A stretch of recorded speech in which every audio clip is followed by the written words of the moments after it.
వణకం. నానమ్మ ఇవాళ ఏం చేస్తున్నారు? இன்னைக்கு உருளைக்கிழங்கு புட்டு பூரிக்கு.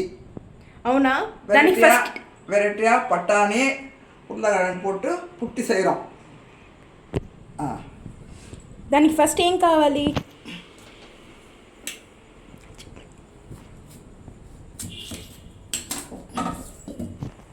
பட்டாணி கட் பண்ணிக்கணும். பெரிய கிழங்காக இருந்தால் இந்த மாதிரி கட் பண்ணணும். சின்னதாக இருந்தால் அப்படியே போடலாம். ஓகே.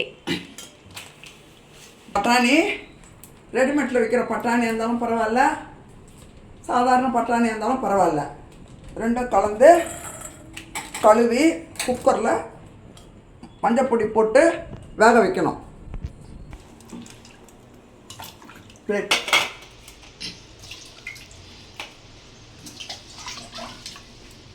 கடையில் வாங்கின பேக்கெட் இல்லை இது. நான் அந்த காலத்தில் இருந்த பசுப்பு மஞ்சள் கொம்பு வாங்கி மிஷினில் காய வச்சு வெயிலில் காய வச்சு அரைச்சி பொடி பண்ணி வச்சுக்குவோம். ஏன்னா இது ஆரோக்கியத்துக்கு நல்லது. கடையில் விற்கிறதெல்லாம் செய்ய மாட்டோம் நாங்கள். இது வீட்லேயே வாங்கிட்டு மஞ்சள் கொம்பு வாங்கிட்டு காய வச்சு பொடி பண்ணி வச்சுக்குவோம், தயார் பண்ணி. அதே மாதிரி இந்த மிளகா பொடி கூட அதே மாதிரி தான். கடையில் விற்கிற பேக்கெட்டு வாங்க மாட்டோம்.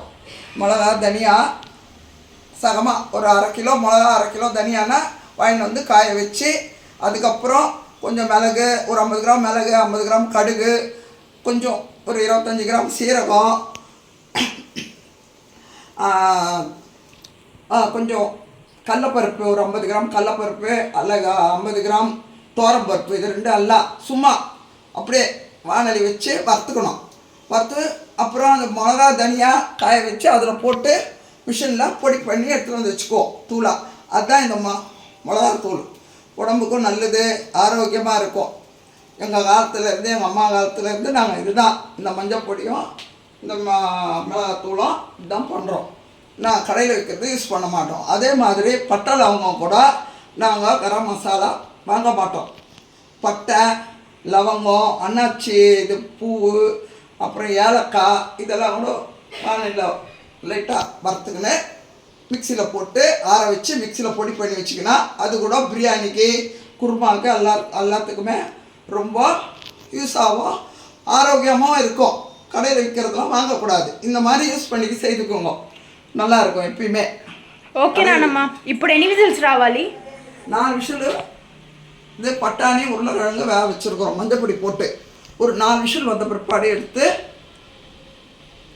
செய்துக்கலாம். இது உடம்புக்கு நல்லது. பட்டாணி தேவைப்பட்டால் போட்டுக்கலாம், இல்லைன்னா வெறும் உருளைக்கிழங்கு கூட பண்ணிக்கலாம். அதை பற்றி ப்ராப்ளம் ஒன்றும் இல்லை.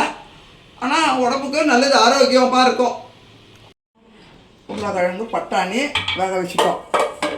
இப்போ எடுத்து தோலெல்லாம் எடுக்கணும். இது கொஞ்சம் தட்டில் வைக்கணும். வச்சு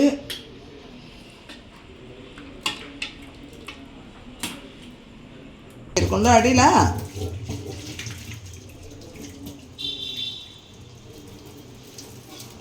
அவ்வளோதான். இந்த பட்டாணி அப்படியே எடுத்துட்டு இது தோலெல்லாம் எடுக்கணும். இப்போது கொஞ்சம் ஆறணும். சும்மில் வச்சு கடாயில் வச்சுக்கணும். அது மாட்டியும் இந்த உருளைக்கிழங்கெல்லாம் தோல் எடுக்கலாம்.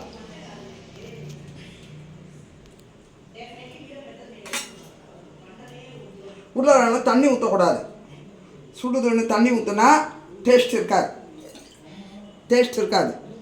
தண்ணி கொட்டாமல் அப்படியே கொஞ்சம் கையில் பச்சை தண்ணி வச்சுக்கின்னு கொஞ்சம் தோலெல்லாம் எடுக்கணும்.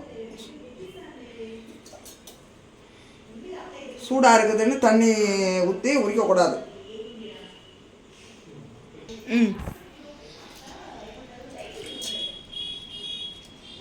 ఇప్పుడు దీన్ని ఇలా స్మాష్ చేసుకోవాలి అన్నమాట. பண்ணணும்.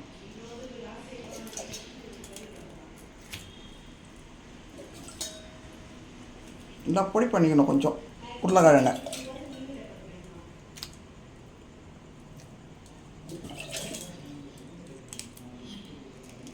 நசி வச்சுக்கணும் உருளைக்கிழங்கு. இப்போது மஞ்சள் பொடி கொஞ்சம் லைட்டாக போட்டுக்கணும். பொடி போட்டுக்கின்னு சால்ட்டு எவ்வளோ தேவையோ அவ்வளோ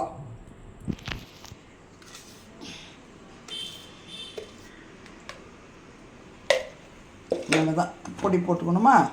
அப்புறம் கொஞ்சம் வாட்ரு, தண்ணி கொஞ்சம் ஊற்றி கலந்துக்கணும்.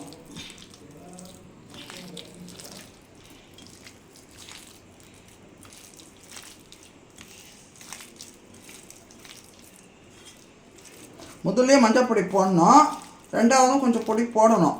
ஏன்னா உருளைக்கிழங்கு தோல்லையே அந்த மஞ்சள் பொடியெலாம் போயிடும்.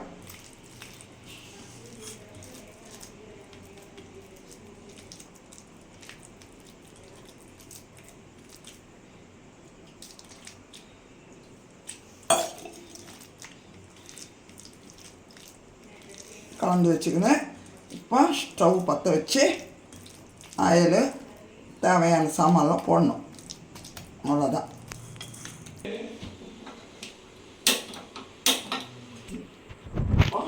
கடாய் காஞ்சிருக்கோம். இது வேர்க்கடலை கடலை எண்ணெய் செக்குலேருந்து ஆட்டி எடுத்துன்னு வந்துடுற எண்ணெய். இது சன்ஃப்ளவர் ஆயில் இல்லை, கொஞ்சம் ரொம்ப ஆயில் தேவையில்லை, கொஞ்சம் போகிறோம். அவ்வளோதான். கடலை எண்ணெய் நாங்கள் எங்கள் அப்பா காலத்துலேருந்து எங்கள் பாட்டி காலத்துலேருந்து இந்த வேர்க்கடலை கடலை எண்ணெய், தமிழில் கடலை எண்ணெய் சொல்லுவாங்க, வேர்க்கடலை எண்ணெய் சொல்லுவாங்க. இதுதான் ஆரோக்கியத்துக்கு நல்லது, கொலஸ்ட்ராலாம் வராது, கொலஸ்ட்ராவே இல்லை. இந்த எண்ணெய் சன்ஃப்ளவர் ஆயில் தான் எல்லா நோயும் வரும். இது செய்து உங்கள் வீட்டில். ஆனால் கொஞ்சம் அதிகமாக விலை தான் இருக்கும், ஆனாலும் ஆரோக்கியத்துக்கு உடம்புக்கு நல்லது. இப்போ எண்ணெய் காஞ்சிருக்கும். இப்போ கொஞ்சம் கடுகு போடணும். கடுகு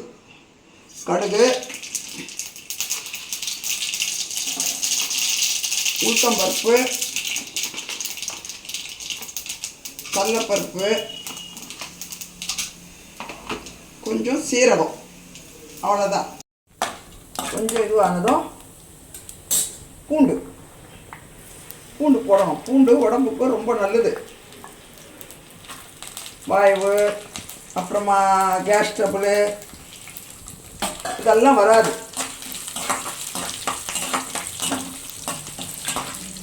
கொஞ்சம் இதுவானதும் வெங்காயம் இந்த மாதிரி கட் பண்ணி வச்சுக்கணும். இந்த மாதிரி போடணும்.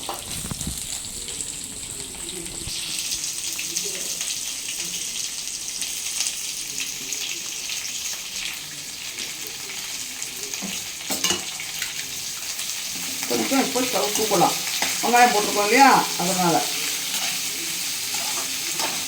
கருப்பாக ரொம்ப இதுவாக வதக்கக்கூடாது, சும்மா லைட்டாக தான்.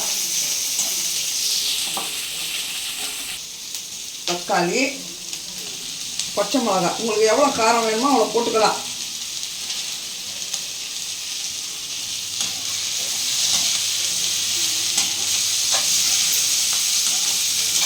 தக்காளி பழம் ரொம்ப போடக்கூடாது, புளிப்பு வரும். அதனால் 1 2 போட்டுக்கலாம்.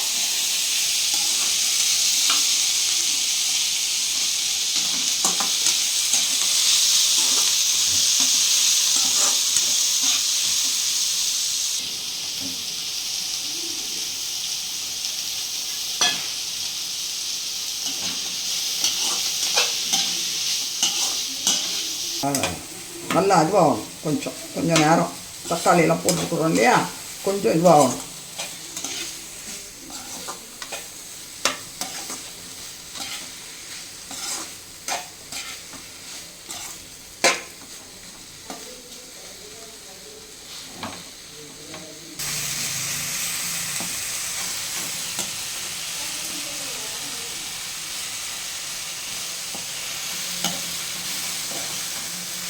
கிளாஸ் தண்ணி ஊற்றணும். இந்த வெங்காயம் தக்காளி கொஞ்சம் தண்ணியில் கொஞ்சம் வேணும். ஒரு கொதி வந்ததும் நம்ம கலந்து வச்சுக்கிற உருளைக்கிழங்கெல்லாம் போடலாம். இந்த வெங்காயம் தக்காளி பச்சை மிளகாலாம் போட்டுக்கிறோம் இல்லையா, அதனால் ஒரு 5 நிமிஷம் போட்டுக்கணும், உடம்புக்கு நல்லது. இப்போ பட்டாணியும் அதில் போடணும்.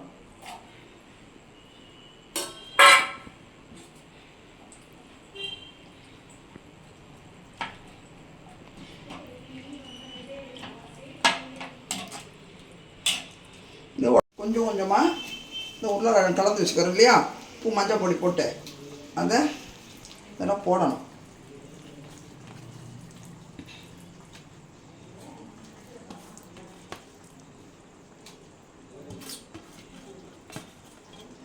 கொஞ்சம் வாட்டர் ஊற்றி ஊற்றலாம்.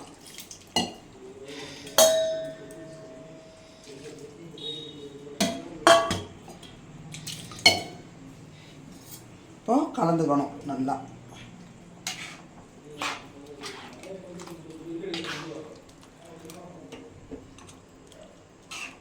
ஏன்னா உருளைக்கிழங்கு போட்டதுனால கொஞ்சம் நேரத்தில் கட்டி ஆகிடும். அது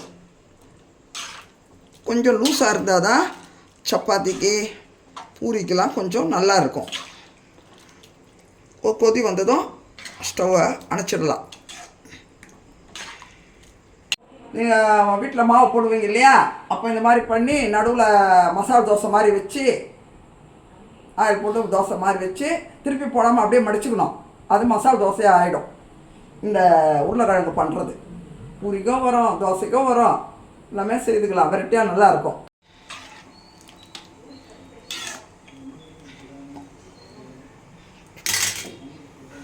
కొంచెం చూద్దాం, ఆఫ్ பண்ணிடலாம்.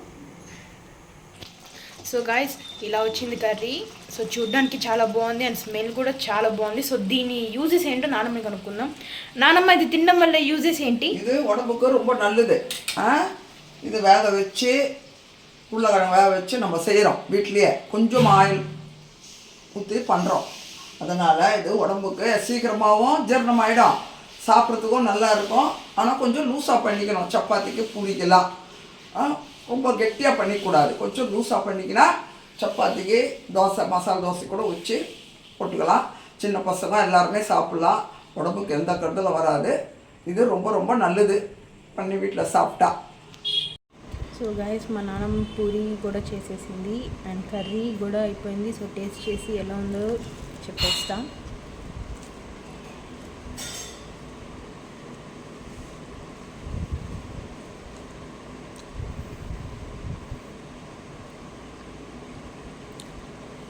టేస్ట్ అంటే సూపర్ ఉంది గైస్.